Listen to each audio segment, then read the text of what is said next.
social situation must have called this particular word into being. What was it? Let's take a look at Greco-Roman culture.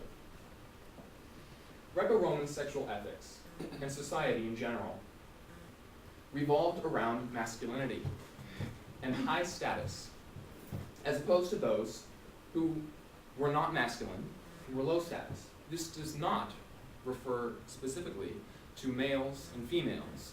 It's high and low status. If you were masculine, you had the ability to dominate in sexual intercourse. You had the privilege and really the right to. So you were the penetrator as opposed to the penetrated.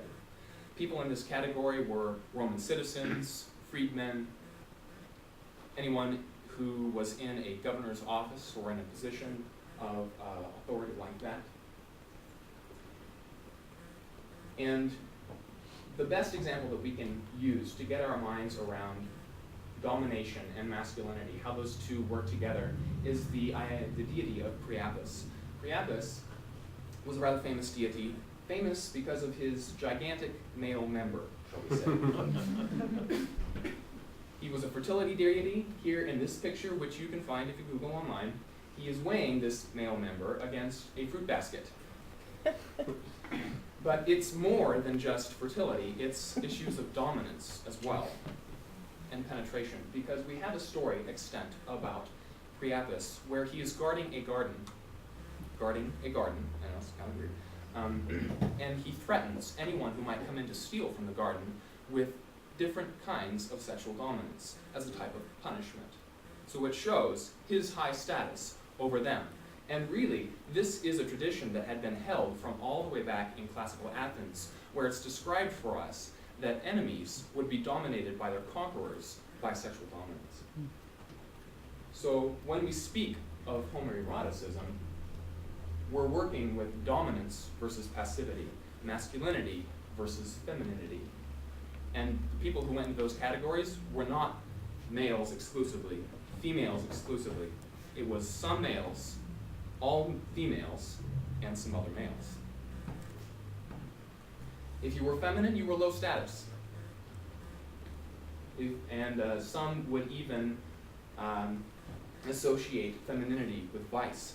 The default setting in Greco-Roman culture was to be feminine because you had to go through the appropriate ceremonies to become a fully masculine adult, being able to participate in the society at that time. So if you were feminine, you were to be penetrated, and you could be not fully a masculine man, therefore you could be penetrated, leading to the possibility within Greco-Roman culture of male homoeroticism, and you would not garner any scorn with that. Now, in contrast, if two males of higher status were to get together, then they would come under scorn. So the question that should be in your mind is, how does this relate to the question of boy? Are we talking about boy and seducer? Like, isn't that man, adult man, and child boy? That should be calling up images of pedophilia in your mind, right? Isn't that what we're talking about? No, not at all. Because they didn't have that idea that we do about child development. It progressed completely differently. On the upper side is high status individuals. On the lower side is lower status individuals.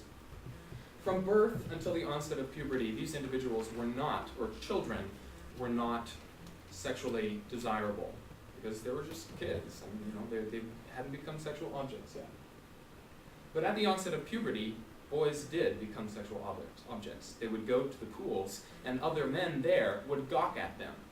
But then, after the onset of secondary sex characteristics like body hair, muscles, a full beard, they would progress through that liminal stage until they reached the point at which their secondary sex characteristics were fulfilled completely. For higher status individuals, what this meant was that they could now transition into adulthood, become a fully masculine Roman male by donning the toga virilis. This was a outward sign showing that they were now off limits to other men, and that they were a fully masculine person. It also meant being able to participate in the society of that day, like voting and being part of the forum. And so, as part of the ceremony to don the toga virilis, what they had to do was they had to shave their full beard and dedicate it to the gods or their hair. But there were some who donned the toga virilis, some emperors, just to apparently be safe from the advances of men.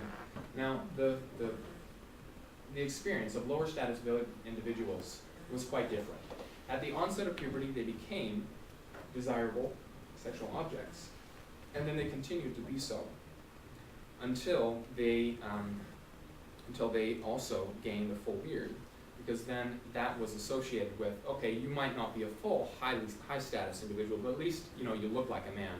But then there were some who deliberately identified themselves with a passive role by adorning themselves with feminine stuff and shaving themselves all over. And we have many references from secular to religious stories from Epictetus and Philo, and then from Clement as well, where these two things, people making themselves look feminine, adult males, and then playing the passive role in intercourse, being strongly correlated. So when we talk about pais, or a boy, what we're really speaking of, when we're speaking of it in a sexual sense, is being desirable and also being available, being lower status. So that is the typical male homoerotic practices, which were acceptable in Greco-Roman culture.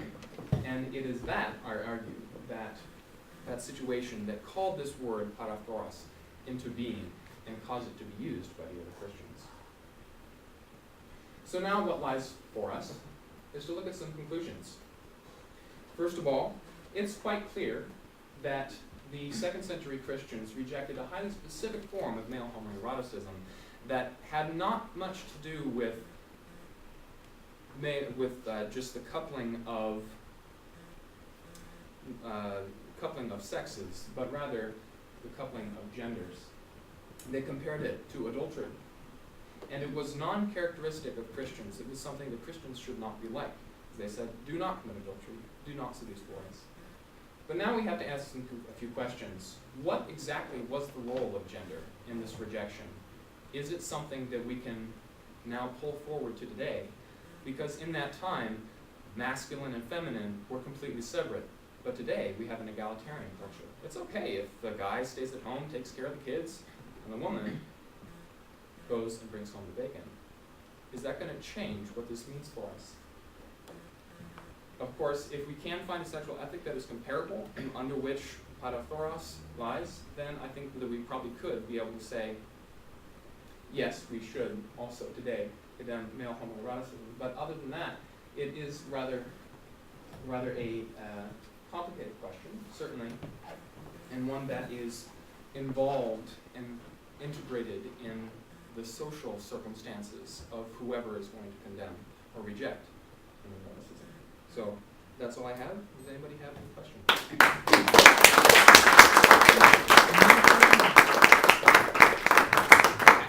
So like you're saying it's a highly different situation in comparison to our kind of perception of homoeroticism or homosexuality today. I know that the main difference that came to my mind just thinking about it is that when we look at homosexual relationships today, they have that room where if they're sincerely attracted to a person of the same sex, they can enter into a long-term relationship. Would that not have been the case in Greco-Roman culture? There were instances of even high-status Roman individuals having long-term relationships with what we would call boys. The person, whoever they had the relationship with, was low status. The example I can think of was Hadrian and his boy Antinous, whom he met while on a traveling tour. And he just met him, liked him, said, hey, come along. And then, unfortunately, Antinous died rather young.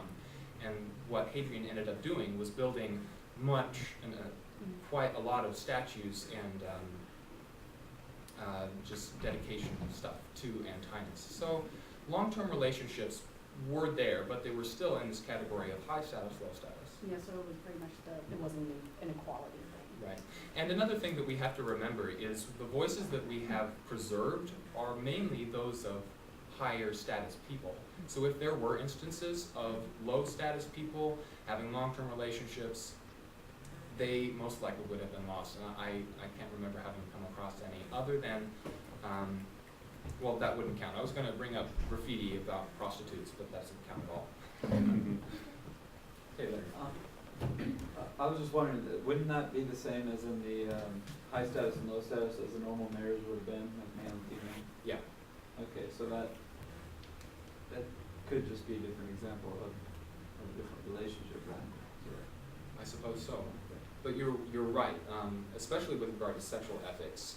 The woman was not allowed nearly the amount of play that a man was. Because a man was allowed to just kind of go out and do whatever he wanted.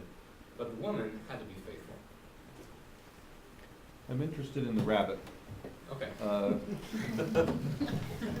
It seems to me that I remember, I don't have any, other than just it's something in the back of my mind. Sure. Either Aristotle or Galen Aristotle. said something about rabbits producing baby rabbits without having sex. Is The closest thing that I can remember that I've come across with is I haven't come across that at all. I do know that this type of zoology with the hair does come from Aristotle, because when Aristotle's works once again became circulated throughout medieval Europe, we see this type of zoology again begin to appear. It may have been Galen. I've got that in the back of my head too. You may have been the one that told me about that. And the other, this Priapus character is also an interesting guy. Right. There's an Egyptian deity named Bes who begins to appear in the Persian period. And he's an androgynous character. He's got breasts, and he's got also a huge male member that drags to the ground. But I wondered whether there was some connection between this. I didn't see any signs in the art there that would connect them, but it's an interesting thing. It's interesting. Skylar has something. Yeah. First, I want to thank you for taking it serious, and I think that serious scholarship with the church and this issue needs to be addressed, and you did it well. So I wanted to first say thank you. Secondly, I want to stretch your conclusions further than you probably want them to go, because I know you're dealing definitely with the 2nd century, but I want to see if you're willing to just talk about this, if you come across this in research. So the word tharophoros doesn't come up in the New Testament, correct? Right. So the word that we typically translate homosexuality, I think it comes in Romans or 1 Corinthians. 1 Corinthians 6:9. 1 Corinthians 6:9. And then 1 Timothy 1:10. Now with that being our primary text for the church to handle this issue, and especially with the issue coming up with this transgender trend, because this deals primarily with male, female, and now definitely just recently, as it seems like there's much of a blur, and that's rising. So my question to kind of point it is, how does the church, with that being our canonical text, our primary canonical text, how do we deal with this issue of transgender interrelations and that issue? And if you're willing to speak on that, just kind of, what's your take on that? Well, I'm not sure I really have anything to say Okay. about transgenderism. Okay. It's a completely different topic, and I'm not aware of any research that's been done to examine it in the ancient world. Of course, that's not what I was looking for, so I didn't Yeah. come across it anyway. As far as looking at the primary texts and trying to understand them, I think this type of dialogue, this type of discussion can be helpful for understanding that, because it's these 2nd century Christians whose decisions in choosing which text to circulate eventually led to the acceptance of what we now have as our canon. So these types of Christians were really the ones who brought forth our canon laws.